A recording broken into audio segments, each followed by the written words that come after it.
Para celebrar 4 décadas de produção de um dos maiores escritores brasileiros da atualidade, a editora Reformatório acaba de lançar Menalton Braff, 40 anos de literatura.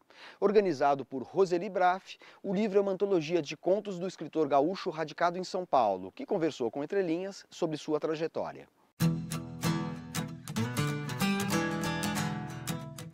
Roseli, como é que surgiu a ideia de celebrar os 40 anos de literatura do Menalton Braff?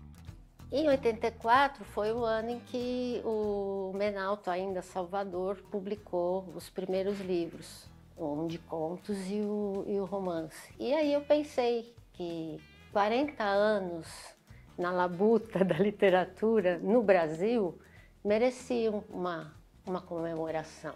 Como ele tem 5 livros de contos, eu pensei em selecionar contos destes 5 livros e montar um volume. Modestamente falando, eu acho que são os melhores contos que estão aí. Menalton Braff, você está lançando uma antologia de contos intitulada 40 anos de literatura, organizada pela Roseli Braff, mas em 1984, quando começam esses 40 anos de literatura, você tinha outro nome, você assinava seus 2 primeiros livros com pseudônimo, Salvador dos Passos, né? Por quê? Em 1964, eu estava na universidade e nós fazíamos um movimento quase que diário contra a usurpação do poder que foi feito pelos militares. E com isso eu fui condenado. Eu fui condenado, mas não fui preso. Eu escapei. Eu escapei de Porto Alegre e vim parar em São Paulo, só que eu não podia usar meu nome verdadeiro porque ele tinha saído em jornais. Quando eu tive essa necessidade de não usar o meu nome porque eu ainda estava, sei lá, para ser preso, né?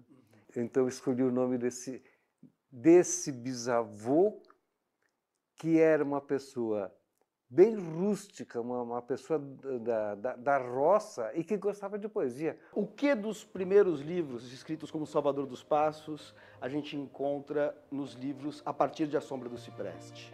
A linguagem, a atmosfera, essa atenção, que é uma característica da sua literatura, a um momento, né? A sua literatura não é de muito enredo.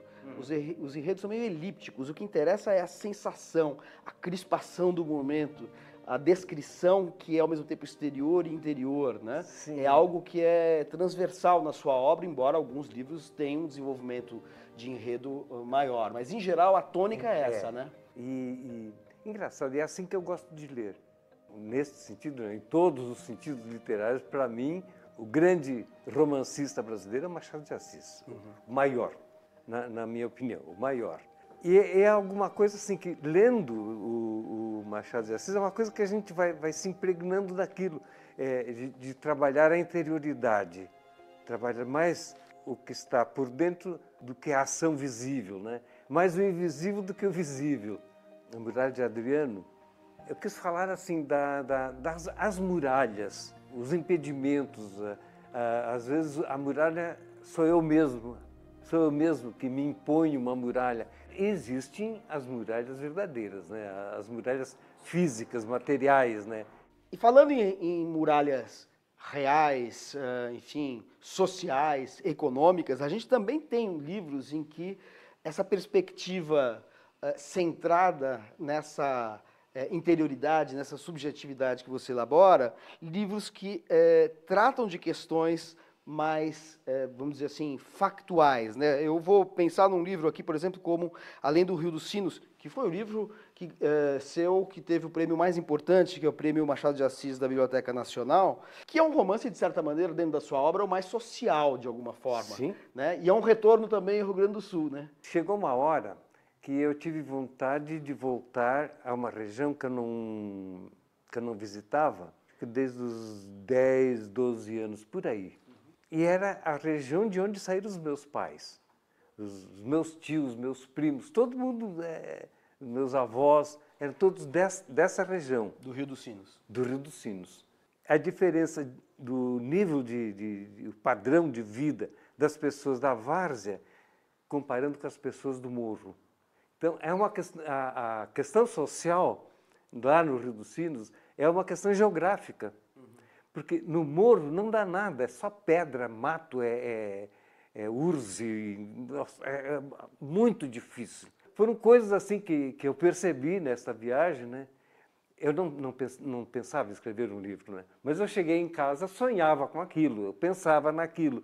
Eu pensei, tem um jeito de me livrar dessa história, é contar como foi essa viagem. Você é um escritor de linguagem, né? É um Sim. escritor que a gente, assim, desde a primeira linha, percebe um trabalho com a linguagem, uma densidade, uma intensidade na sua linguagem que é característica de todas as suas narrativas. Focando mais no livro que te deu maior visibilidade, a partir do qual você se tornou o autor mais conhecido, A Sombra do Cipreste, o que mudou na sua escrita, na narrativa curta, desde este livro até hoje, até o último livro de contos? Esse livro foi uma inflexão do meu pensamento literário. Eu comecei a me preocupar muito com a expressão. Antes eu me preocupava muito com o conteúdo. Na realidade, o que caracteriza a literatura é a preponderância da expressão sobre o conteúdo. Uhum. Antes eu escrevia, mas eu estava muito mais preocupado com... Eu era meio panfletário. Uhum. Neste livro eu pensei, não, aí eu não estou fazendo literatura, eu estou fazendo panfleto. Essa mudança de atitude é que veio acontecer na Sombra do Cipreste. Eu acho que, principalmente no conto, em certo sentido também no romance, mas principalmente no conto, nada pode ser ornamental. Uhum. Tudo tem que ser funcional. Mesmo a descrição tem que ser funcional. Ela tem que colaborar com o desenvolvimento do tema, com o desenvolvimento da história. A descrição tem que ter um sentido, além de ser apenas uma descrição. E é isso que eu procuro fazer, né? Mesmo nas descrições, sempre você vai perceber que está ligada à narração, está ajudando a narração ou está ajudando o tema, o desenvolvimento do tema. Alguma função tem que ter.